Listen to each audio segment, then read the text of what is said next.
الناصر صلاح الدین یوسف بن ایوب، جنہیں عام طور پر صلاح الدین ایوبی کے نام سے جانا جاتا ہے، ایوبی سلطنت کے بانی تھے۔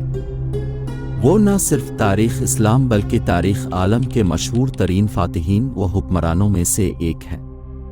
وہ 1138 میں موجودہ عراق کے شہر تکریت میں پیدا ہوئے۔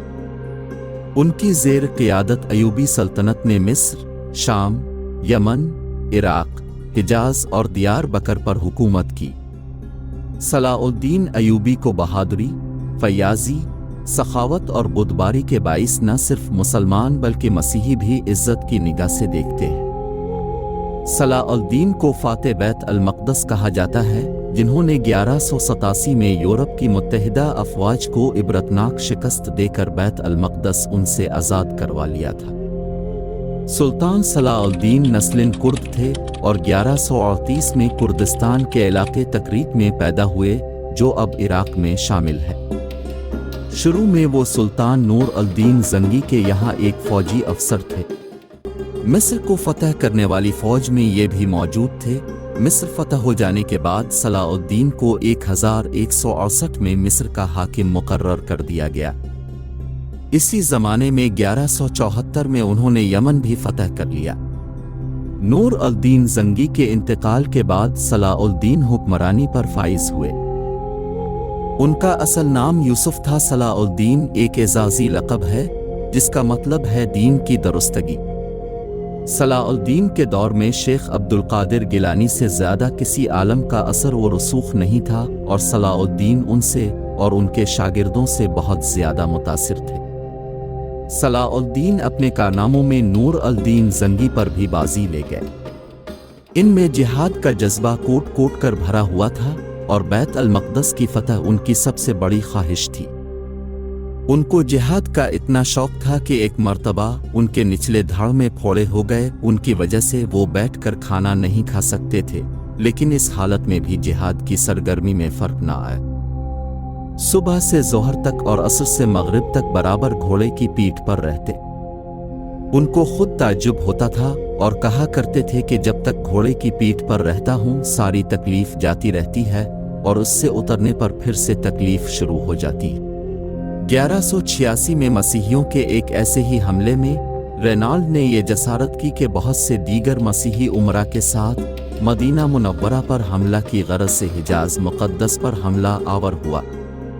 صلاح الدین ایوبی نے ان کی سرگرمیوں کی روک تھام کے لیے اقدامات کیے اور فوراً رینالڈ کا تعاقب کرتے ہوئے حٹین میں اسے جا لیا۔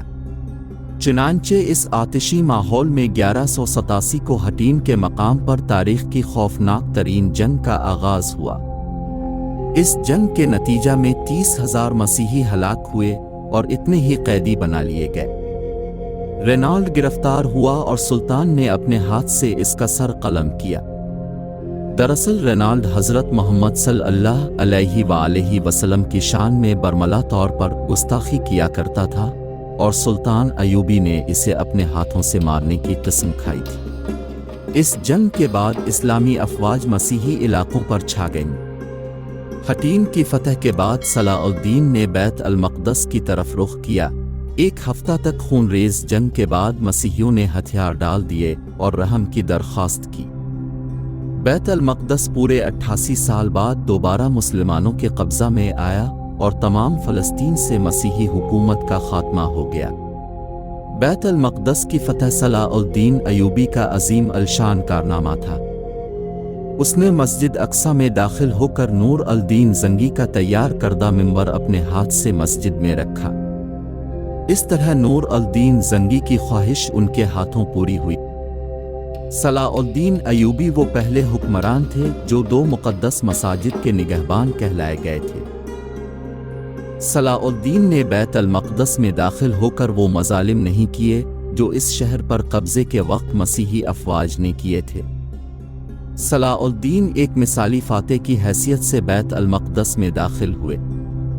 انہوں نے زر فدیہ لے کر ہر مسیحی کو امان دے دی، اور جو غریب فدیہ نہیں ادا کر سکے ان کے فدیے کی رقم صلاح الدین اور ان کے بھائی نے خود ادا کی۔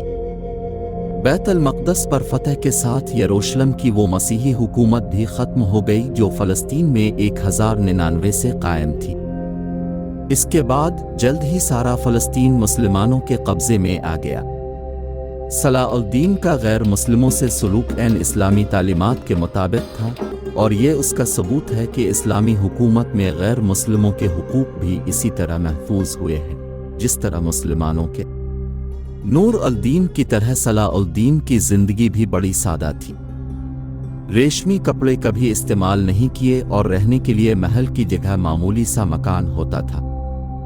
سلطان ایک سچے اور پکے مسلمان تھے۔ 1173 میں صلاح الدین انتقال کر گئے۔ انہیں شام کے موجودہ دار الحکومت دمشق کی مسجد امیہ کے نواح میں سپرد خاک کیا گیا۔ صلاح الدین نے 20 سال حکومت کی۔ مورخ ابن خلکان کے مطابق ان کی موت کا دن اتنا تکلیف دہ تھا کہ ایسا تکلیف دہ دن اسلام اور مسلمانوں پر خلفائے راشدین کی موت کے بعد کبھی نہیں آیا۔ بیت المقدس پر تقریباً 761 سال مسلسل مسلمانوں کی حکومت رہی۔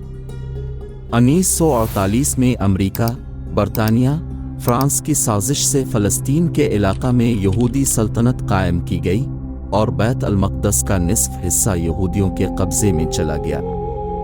1967 کی عرب اسرائیل جنگ میں بیت المقدس پر اسرائیلیوں نے قبضہ کر لیا، جو کہ آج کے دن تک یہ قبضہ موجود ہے۔